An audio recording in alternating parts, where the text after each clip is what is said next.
اور انہوں نے بڑے تحمل اور بردباری سے اس بات کا اظہار کیا کہ پارلیمان کی جو عزت، تکریم، حرمت ہے وہ ہم سب کو عزیز ہے۔ میں ان کا کلیگ اور بھائی ہونے کی حیثیت سے یہ بھی ضرور عرض کروں گا کہ آپ نے کہا کہ ہمیں دیوار کے ساتھ مت لگائیں۔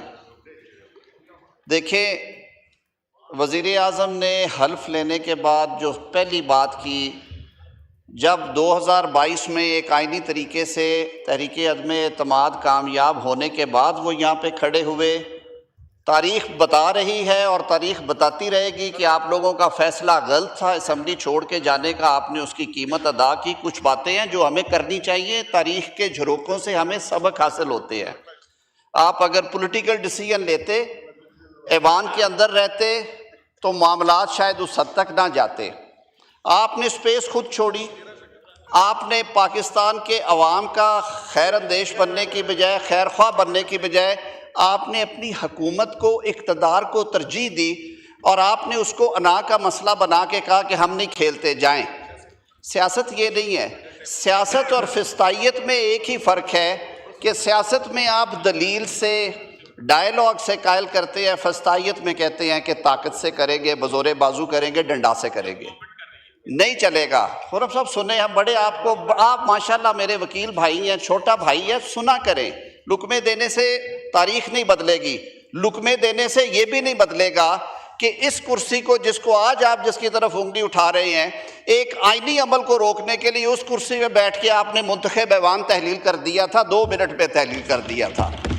یہ تاریخ معاف نہیں کیا کرتی۔ جو غلطیاں ہم نے کی ہیں ان کی معافی بھی نہیں ملے گی، جو ادھر سے ہوئی ہے ان کی معافی بھی نہیں ملتی ہوتی۔ اور history is always very reckless. یہ آئینہ ہوتا ہے، وہی منہ نظر آتا ہے جو لے کے جاتے ہیں آپ اس کے سامنے، وہی کرتوت نظر آتے ہیں جو کیے ہوتے ہیں۔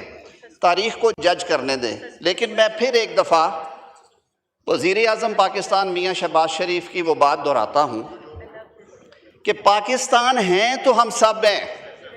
پاکستان چلے گا تو عمران خان کو بھی آس رہے گی کہ شاید وہ دوبارہ اقتدار میں آ جائے۔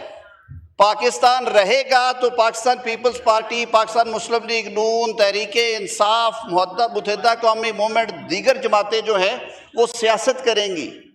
اور ملک کو چلانے کے لیے یہ وہ جنکچرز ہوتے ہیں تاریخ میں جہاں پہ آپ کو اکٹھے مل کے تھوڑا سوچنا پڑتا ہے، نہ کہ آپ صرف اپنی بات کرتے ہیں، اس پہ کھڑے ہو جاتے ہیں۔ شہید ذوالفقار علی بھٹو کو پھانسی کے پھندے پہ لے جایا گیا، لوگوں نے احتجاج ضرور کیا لیکن اس کی لمٹس تھی، اس میں رہ کے کیا۔ محترمہ بے نظیر بھٹو صاحبہ کو شہید کر دیا گیا، آگ لگی ملک میں، پارٹی رہنما آگے آئے، انہوں نے ہاتھ جوڑے، انہوں نے کہا ملک کو چلنے دو۔ میاں نواز شریف کو 2 دفعہ اقتدار سے نکال کے باہر کیا گیا۔ ہم نے تو نہیں کہا کہ ہم سرکاری اسلحہ لے کے، سرکاری گاڑیاں لے کے، سرکاری شب شبا کے ساتھ، سرکاری پروٹوکولز کے ساتھ دارالخلافے پہ حملے کریں گے۔ میں، اسد قیصر صاحب میرے بھائی ہیں، میرے سے زیادہ تجربہ کار ہیں، قانون کو سمجھتے ہیں، اسپیکر کی چیئر پہ رہے ہیں۔ اسد قیصر صاحب، گورنر راج جو ہے وہ مارشل لاء کی کوئی شکل نہیں ہے، آئین میں دیا ہے، فریمرز نے دیا ہے۔ 232 سے 234 تک بیرسٹر غور خان بیٹھا ہوا ہے۔ اگر وہ حالات ہوتے ہیں تو یہ ایک آئینی عمل ہے۔ ہاں، غیر آئینی عمل یہ ہے کہ آپ پولیس کے ڈالے آگے پیچھے لے جا کے، فائر بریگیڈ کی گاڑیوں کے اوپر ورکر ٹوپیوں والے بٹھا کے، سرکاری کلاشن کوفے لہرا کے اسلام آباد پہ حملہ کریں، وہ غیر آئینی ہے۔ معافی دیجئے گا مجھے ان باتوں کی، لیکن یہ باتیں ہمیں کرنی ہیں، آج ہمیں ایوان میں کرنی پڑ رہی ہیں۔ یہ کر لیا نا، 2 ممبران نے آپ کے سے بات کر لیا، دیٹ از گڈ انف۔ یہاں سے بھی ایک نے بات کیا نہیں دے سر، آپ ساری باتوں کا جواب دیں۔ اسپیکر صاحب، میں صرف یہ ہاتھ جوڑ کے یہ استدعا کرتا ہوں کہ پہلے غلطیاں بہت ہو چکی ہیں، غلطیاں آپ نے بھی کی ہیں اپنے دور اقتدار میں، غلطیاں ہم سے بھی ہوئی ہوں گی یا کر رہے ہوں گے، لیکن انٹروسپیکشن بھی کسی چیز کو کہتے ہیں نا، اپنے دامن میں بھی ہم نے جھانکنا ہے۔ ہم تو سمجھتے ہیں کہ ہمارے ساتھ بھی جو ہوتا رہا تھا اس پہ ہم نے اس لائن کو کراس نہیں کیا، اور کرنا چاہیے بھی نہیں۔ وہ مولانا کوثر ریاضی نے کہا تھا کہ اقتدار کا لفظ جو ہے اس کو ذرا دیکھیں کہ اس کے ہجے اور حصے کیا ہیں۔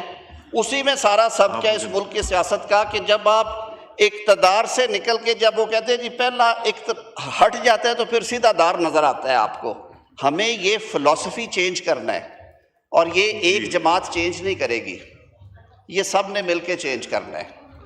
ہم تو وہ اشفتہ سر ہیں جنہوں نے وہ مٹی کی محبت میں وہ قرض بھی اتارے ہیں جو واجب نہیں تھے. یہ جو شہادتیں اور قربانیاں یہاں بیٹھی دو جماعتوں نے بھی دی ہیں وہ بھی کم نہیں ہیں. جیلیں ہم نے بھی کاٹی ہیں. ٹھنڈی زمینوں کے اوپر ہمارے بزرگوں کو بھی سلایا گیا اور ان کی بھی بے توقیری کی گئی. ہسپتالوں سے گرفتاریاں یہاں سے بھی ہوئی ہیں، لیکن ان باتوں کو دہرانے کا فائدہ نہیں ہے. آگے کی سوچے سر، چلیں اب آگے چلے. سر میں الیکشنز کی بات بار بار ہوتی ہے، میں نے بارہا یہ کہا ہے کہ 2013 میں بھی یہی کہا گیا. آپ کے کہنے کے اوپر دھرنے دینے کے بعد پتہ نہیں کیا کیا ہونے کے بعد پاکستان کے غیر متنازع ترین چیف جسٹس ناصر الملک صاحب نے انکوائری ہیڈ کی. آپ کی خواہش کے مطابق انکوائری کمیشن بیٹھا، ایک باعزت منصف بیٹھا اور انہوں نے وہ کلین چٹ دی. تو پھر کیا نکلا؟ یہ زیادہ بہتر نہیں تھا آپس میں بیٹھتے؟ ابھی بھی آپ روز 2024 کی بات کرتے ہیں، فروری کے الیکشنز کی. آپ نے 90 سے زیادہ پٹیشنز کی ہیں، 70% سے زیادہ اس میں سے فیصلہ ہوئی ہیں. خیبر پختونخوا میں جو لوگ جیتے ہوئے ہیں ان کے حق میں ہو رہا ہے، سندھ میں جو جیتے ہیں، پنجاب میں جیتے ہیں، جہاں پہ ایک دو حلقوں پہ نظر آیا وہاں پہ ضمنی الیکشن اناؤنس کر دیے گئے ہیں. تو بھائی ایک لیگل آئینی میکنزم ہے، یا تو آپ پھر اس کو نہ مانتے، آپ بیٹھتے نہ.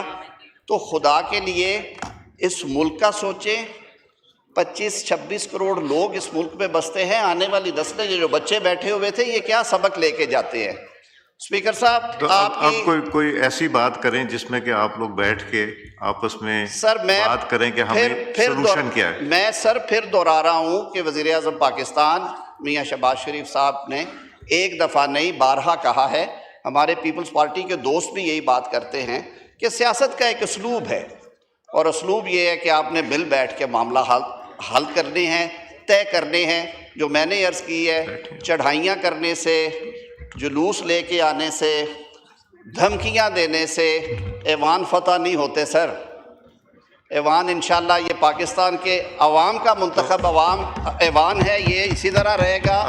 ہم سر حاضر ہیں، آپ جب بلائیں گے ہم آئیں گے.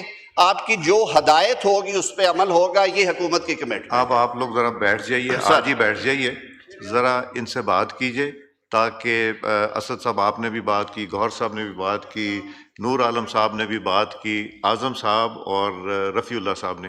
میرا خیال ہے گفتگو بہت ہو گئی ہے، اور ہر ایک نے اینڈ میں بات ایک ہی کی ہے کہ جی بیٹھیں، بیٹھ کے بات کریں، ملک کے مسائل حل کریں. اب ہم کوشچن آر پہ آ جاتے ہیں. جی شاہدہ رحمانی صاحبہ. نہیں بس ہو گیا، پلیز نہیں ہو گیا. جی شاہدہ رحمانی صاحبہ. جی کوشچن نمبر 3.